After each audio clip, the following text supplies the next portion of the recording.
Kapag mamis at misis ka na, dapat madiskarte. Hindi yung papayag ka na lang na ibaba ni mister yung panty mo tapos ang kalabasan ay maraming baby. Magandang buhay! For today's video nga ay ako'y magluluto ng simpleng gulay.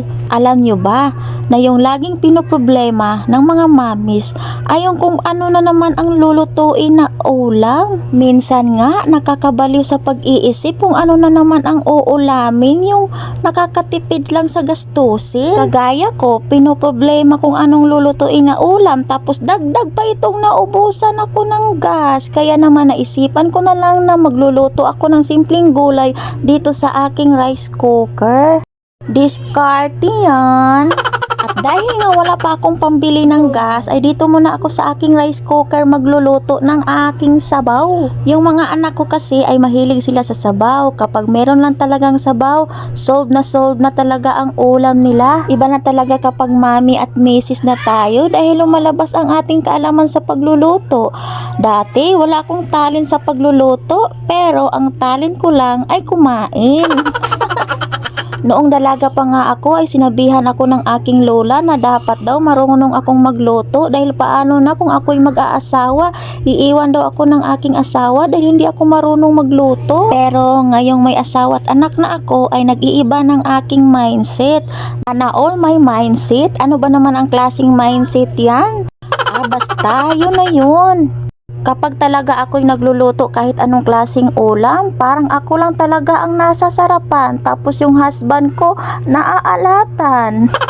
Guys, ang dami ko na namang sinasabi ngunit wala naman kayong pake.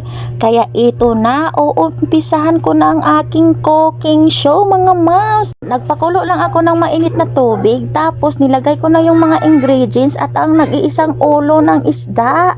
Huwag niyo nang hanapin kung nasaan yung katawan, kung bakit ulo na lang yung natira. Yung katawan kasi inuulam na namin yung nakaraang araw. O diba, ganyan ako magtipid.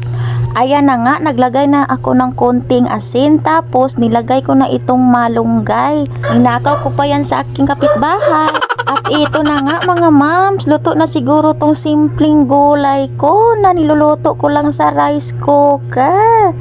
Panigurado maalat na naman to. Yung taste ko kasi ay nasa maalat ang tunay na sarap. Lalong-lalo na kapag may magic sarap. Titikman ko nga kung masarap ba. Aba syempre masarap, ako ang nagluluto eh. At hanggang dito na lang mga moms. This is Mami Chris at nag-iiwang sa salitang kapag mami ka na, madiskarte ka. Thanks for watching.